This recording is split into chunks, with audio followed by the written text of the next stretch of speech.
श्री लिंग पुराण में लिखा है, भुंजिया अन्नम सस्कैरपि। कहा गया 144 नंबर का श्लोक है, लिंग महापुराण अध्याय नंबर 85 श्लोक नंबर 144 144।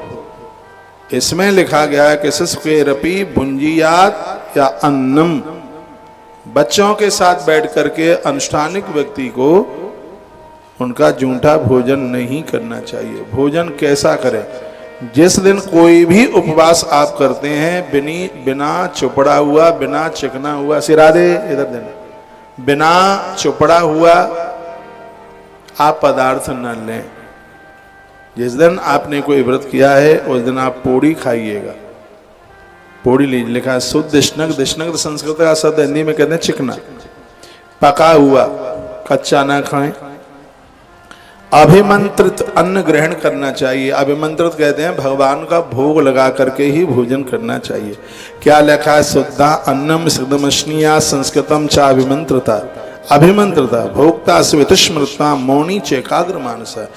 मौन रहकर भोजन करें, क्योंकि भोजन करने वाला व्यक्ति साक्षात शिव का स्वरूप होता है। भोजन करने वाला साक्षात शिव है। आप भूखे को भोजन कराते हैं, शिव महापुराण में लिखा है, आपने एक इंसान को नहीं, साक्षात आपने भगवान महादेव को भोजन कराया है।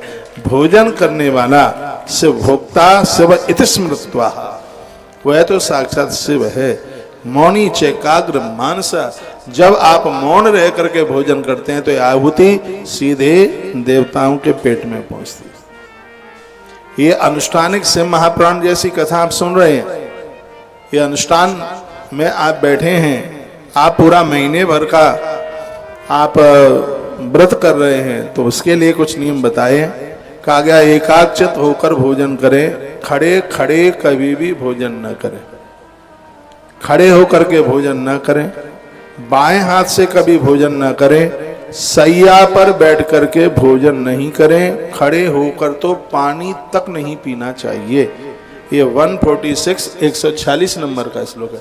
अब माने आप ना माने आपकी इच्छा की बात है, मेरा काम बताना है, मैं आपको बता रहा हूं। सैया पर भोजन करने से उदर में रोग बनता है, पुण्य तो क्षीण होते ही है। कभी भी सैया पर बैठ करके भी भोजन न करे। आसेन न पिबत तोयम तृष्णांजलि ना पिबा, बाम हस्ते न, बाम हाथ यानी डेढ़े हाथ से, बाएं हाथ से भी, बाम हस्ते ना भुज्यम, बाएं हाथ से भोजन न करे। सैयायाम, सैया पर चारपाई पर बैठ करके भोजन न करे। तथैवान्य करेण वहा, बड़ी अच्छी बात कही। और यहाँ तक आ गया कि खड़े होकर के तो पानी भी न पिए, जल भी न पिए, ऐसा कहा गया।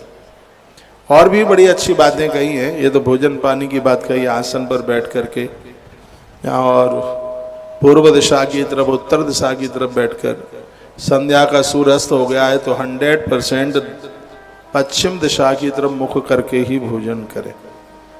ये सगरी बातें बताई गई हैं। कुछ ऐसे पेड़ हैं जिनके पास बैठ करके भोजन न करें। बहेड़े का पेड़ है, मदार है, हाँ, इन वृक्षों के पास बैठ करके, जहाँ अखंड ज्योत जल रही है वहाँ भी बैठ करके कभी भोजन न करें। जो देवी देवताओं का स्थान है, जहाँ देवताओं को आसन लगाया गया है, ऐसी जगह पर भी बैठ करके भोजन ना करें। अच्छी बात कही। तत्पश्चात फिर कुछ यात्रा के बारे में बोला है।